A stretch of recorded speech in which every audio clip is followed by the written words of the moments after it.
Bom dia, que bom que você está aqui conosco. Sabemos que você foi apreendido na manifestação de ontem, a manifestação dos estudantes contra o aumento da passagem. Diga o seu nome e de onde você veio. Meu nome é Auris, hoje tenho 31 anos, sou filho de pai guineense e mãe brasileira. Nasci aqui no Brasil, nasci na Zona Norte. E da sua infância, o que você lembra? Assim? Da minha infância eu lembro de gostar muito de correr. Eu gostava muito de correr, ficar correndo lá com meus amigos na comunidade. Mas a gente não podia correr porque minha mãe não deixava. Dizia que podia dar ruim. Sabe, correr na comunidade às vezes pode significar estar fugindo de alguma coisa. Muitas vezes significa estar fugindo de policial. Cada um acredita no que quer, né? Mas quer ser até que muitos jovens morreram lá assim, por acidente. Era feio, né? Mas correr. Tinha 8, 9 anos, costumávamos correr. Claro, a gente não podia, né?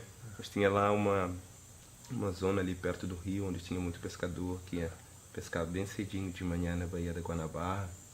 Aí a gente ficava correndo ali, dizendo tchau pra eles. E atrás dos seus sonhos? Correu? Tentei, né? Eu cheguei no centro de acolhimento, tinha 13 anos de idade, mais ou menos. Quando fui pra lá, pensava que um dia ia voltar a ver a minha mãe, mas isso também não aconteceu. Meu pai não, porque o meu pai, antes de eu entrar nesse centro de acolhimento, ele já tinha ido para Minas. Penso que ele tinha ido para lá para catar ouro para uns senhores, porque acreditavam que tinha ouro ali, naquela região de Diamantina. Tem muita gente fazendo ainda garimpo lá hoje em dia. Então, meu pai foi para lá, de início ele ainda mandava dinheiro para minha mãe, telefonava pra gente. Era um pai, assim, que se esforçava. Mas depois ele parou de fazer isso. Nem sei mais o que aconteceu com meu pai. Por conta disso, assim, também, depois daquilo que aconteceu na comunidade, eu queria ser policial. Eu pensava que sendo policial eu poderia defender os meus amigos, sabe? Pegar... Enfim, ser mais forte, né? E aí, defendendo meus amigos, eles já não precisariam de fazer coisas ruins para comprar roupa, para comprar comida. Eu não acreditava no futuro quando era criança. E aí você foi para a casa de acolhimento em que idade, que momento? Eu nem sei direito.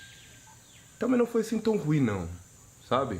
Porque estar na comunidade era sempre muito mais tenso do que estar nesse centro com outros meninos que vinham de várias partes do país. Além disso, a minha mãe também não estava conseguindo cuidar da gente, porque não era só eu, né? Tinha irmãos também.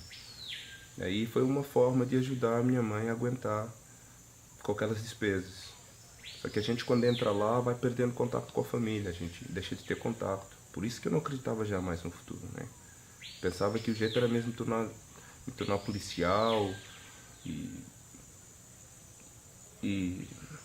Mas uma coisa eu lembro, eu e os outros meninos lá, a gente ficava sempre assistindo esse vídeo do Michael Jackson. Aquele vídeo de música que ele gravou no Morro de Dona Marta, aqui no Rio. Esse vídeo era bacana. Nesse vídeo a negada tava sorridente, todo mundo querendo aparecer. Essa era uma memória bacana daquela época. E o que te fez hoje você ser um bailarino e não um policial? Olha, eu achei... Houve um momento que eu simplesmente comecei a acreditar que poderia dizer coisas, poderia fazer coisas sem precisar de utilizar uma arma. Na verdade, ninguém precisa utilizar uma arma. Com certeza eu estava errado. Como assim utilizar uma arma para defender os meus amigos, para impor ordem? Olha, tem uma vez, eu estava já na faculdade, justamente, né? Então saí eu e uns amigos, fomos para um bar, estávamos animados, estávamos chegando nesse bar, de repente fomos, assim, surpreendidos porque tinha O homem parecia ser um sem-abrigo, né? Ele estava lá, sem roupa, sangrando muito, porque estava sendo espancado por um policial. Estava sendo mesmo espancado brutalmente por um policial. E aí eu até pensei, pois, talvez ele tá passando por isso porque tá sem roupa, né? É que é atentado ao pudor. Mas a verdade é que ele tinha sido xingado pelos policiais e por algumas pessoas ali, porque ele deveria ter problema com álcool, aí ele bebeu umas cachaças no bar e disse que não ia pagar mais. Vê se pode. Por conta disso, um cara é brutalmente espancado, deixado ali, assim, à beira da morte.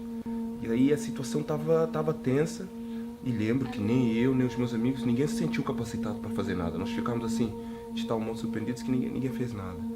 Mas daí, de repente, ainda me lembro como se fosse ontem, assim, apareceu uma mulher dançando, balançando, uma mulher negra, de uns olhos assim reluzentes, uma pele brilhante.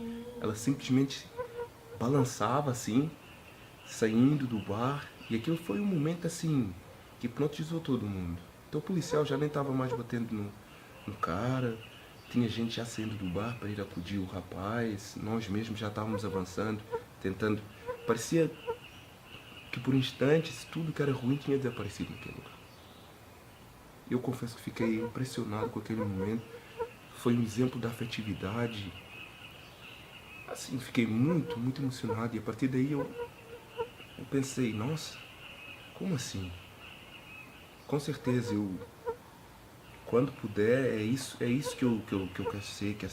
Quero dançar, quero poder expressar, quero ser um artista, alguém que possa dizer as coisas sem precisar de impor nada, né? E penso que foi esse, assim, o grande momento que me fez tornar alguém que sou hoje, assim, acreditar que para as coisas avançarem não é preciso ter uma mão pesada da autoridade impondo a ordem, sabe? E é assim, e hoje me sinto livre, de fato, tal como a minha mãe queria que eu fosse, na verdade. É a dança assim, me salvou, tinha me ter tornado uma outra coisa.